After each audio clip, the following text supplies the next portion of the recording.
Right, that is a comedy skit from Brother Shaggy, and of course back to back with Ajaba Hustlers and Davido there. Alright, I have a guest in the studio. He is Mohammed Tahir Abdulsalam. He is the brand promoter, CEO Norlie's Green, the producer of Dr Sachs Sugarcane juice. And together we'll be looking at the importance of agriculture in our society. Welcome to the studio, Tahir. Thank you very much for having me. All right. Now, let me start from here. What role does agriculture play in our society? Agriculture plays an enormous role in agriculture, in our society.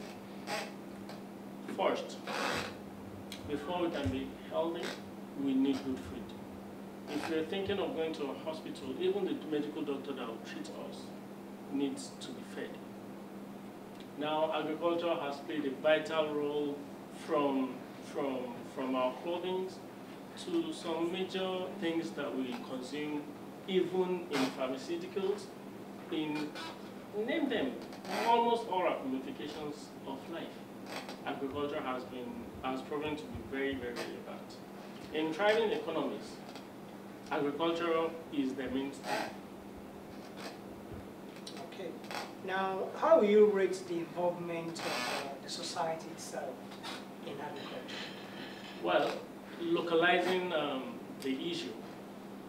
In Nigeria, we do not practice agriculture as much as we claim. And Nigeria is so much blessed in that we have a lot of resources in agriculture that we are yet to tap into.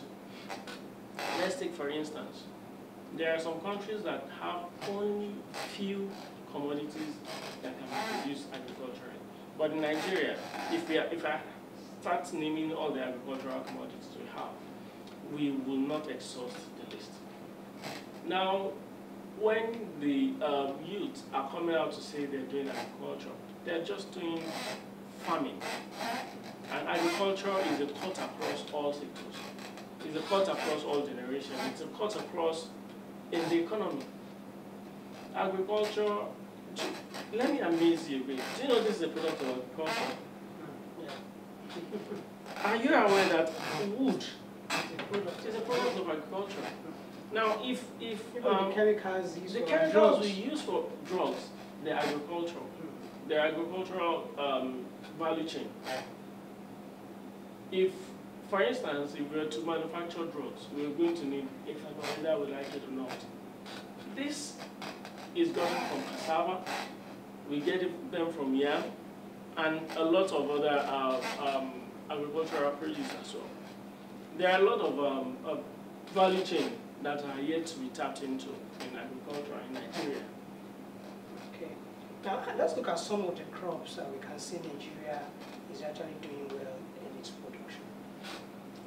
Well, we have cassava. Cassava, 100% is doing very well. And Nigeria is yet to tap into. We haven't even exhausted 30% of what cassava has to offer. From the shell, the peel now, to, we only know gari and starch, fufu. There are still lots more of, do you know that cassava peels can go into feeding our livestock? A lot of things that we can use cassava for that we're not even looking at. We have our maize. Maize is another very fantastic commodity that is produced in Nigeria. Maize amazingly grows everywhere in Nigeria. You know, we have disparities in some commodities that you can grow in some part of the country. But maize is so unique that whenever you grow it anywhere, it grows. And this is a crop of three months. 3 months incubation and gestation. When you plant, after 3 months, all things being equal, you get your harvest. We have a lot of them. There are sesame seed, there are soya beans, and all these commodities, they have value chains, whereby it creates job opportunities for our teeming youth. Now, do we have the necessary machines for agriculture henceforth in Nigeria? Actually, we do not. We do not have necessary machineries for agriculture in Nigeria. You can imagine a country where we have these robust opportunities, and we're still faced with challenges of machineries. We're faced with other things that can contribute to the growth of this country agriculturally. We do not have it. Okay. Now, do you think we have that manpower, the technical manpower, to produce some of these machines even here in Nigeria? Yes, we do have. But you see, when we're talking about our resources, we have to look at the government partnership as well. What is the role of government in enhancing this production? Yeah, I can come out with people who can produce all these machineries, and they do not have the support, the necessary support, to go into the market, to go into competition. I know a country that they make use of their local content. But Nigeria, we have to source for it outside. Why import what we can produce here? Okay, now, how did you discover yourself, and how are you able to come up with sugarcane juice? Well, to be honest, I was driven by, first I studied agriculture in school, and I majored in agricultural extension. So I can say that I pass for anything agriculture, because we do consultations, we do extension work, apart from the farming activities. Now, answering your question, sugarcane, I had loved sugarcane right from secondary school. I went to another secondary school. It's about passion, and then I was a lot driven again by, would I say, testimony? Because at some point I was diagnosed with hepatitis B, and you know, I began to entertain this fear. My father, of the blessed memory, he told me, don't be scared. You know, in hospitals, they create a lot of panic. And that, indeed, is what kills patients faster. At that point, I had already started shrinking. I was getting very lean. You can imagine somebody as thin as I am, getting leaner. So somebody just advised me that instead of going through all this stress of getting drunk and all that, why not try sugarcane? It works. Incidentally, at that time I was working in the bank. Incidentally, I had developed that passion that, okay, when I leave the banking industry, I want to start sugarcane. But what exactly do I want to use sugarcane for? I was like, okay, I will get all these takeaway bottles, takeaway plates. I will dye sugarcane. What I was concerned about was getting solution to people. I discovered that a lot of people like sugarcane, but they do not want to go through the stress of cutting, tearing, and chewing. So by the time you are dicing, you will have solved a lot of problems, and people will pay because you are actually creating a solution for a problem. So when I was told about sugarcane, I was amazed, and when I tried it, you can see for yourself, sir. But hepatitis is a viral infection, and it kills even faster than HIV. It's deadly, it's as deadly as COVID-19. COVID-19 only kills in a matter of days. But hepatitis, you don't even know you're infected. You're just living your normal life, and after it, some time, they'll just tell you that you're dead. Imagine I was not diagnosed. I had a cause to donate blood to my younger sister of blessed memory as well. That was how I found out that I had hepatitis B. If I didn't know, I would have, of course, they wouldn't have allowed me to wait. if they find the virus. But if I never had that opportunity to get tested, I wouldn't know. And probably I would have dropped dead by now.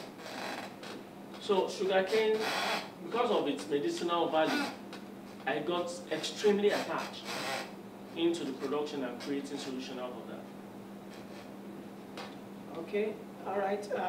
Let's now look at entrepreneurship in Nigeria, because what you have been able to do in terms of creating value from sugarcane, it's a welcome development. So, but let us look at entrepreneurship in Nigeria. How will you describe it in your own words? Entrepreneurship in Nigeria is thriving, and at the same time I'll say it's only a shout. It's a shout at the name. Entrepreneurship is not as easy as in other countries as it is in Nigeria. It's very difficult in Nigeria. But the only thing I can say is with consistency, constructiveness and creativity, we will get there.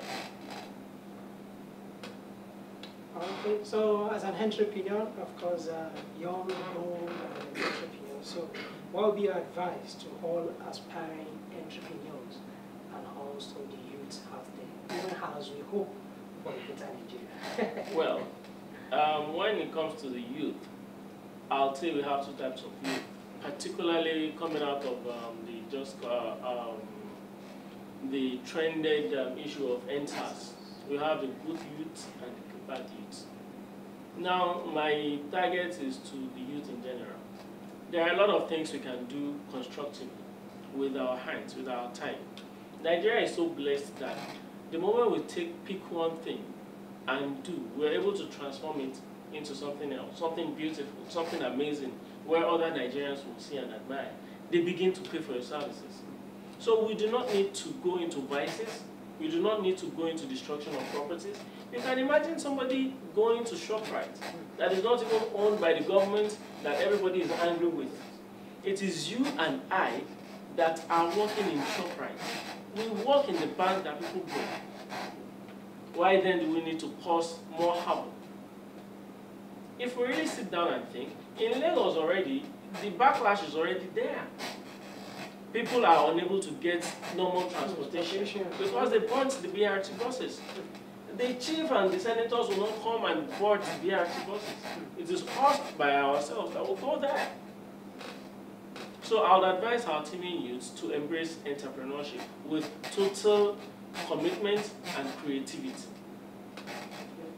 All right, thank you very much. And this is a word from Tahir that you need to embrace entrepreneurship with total commitment and creativity. All right, thank you very much, Mohammed. Thank you very much for coming on the program. You're welcome. Of course, I've been having Mohammed Tahir Abdulsalam, and he is the brand promoter, CEO of Norlie's Green, and the producer of Dr Sachs Sugarcane trees.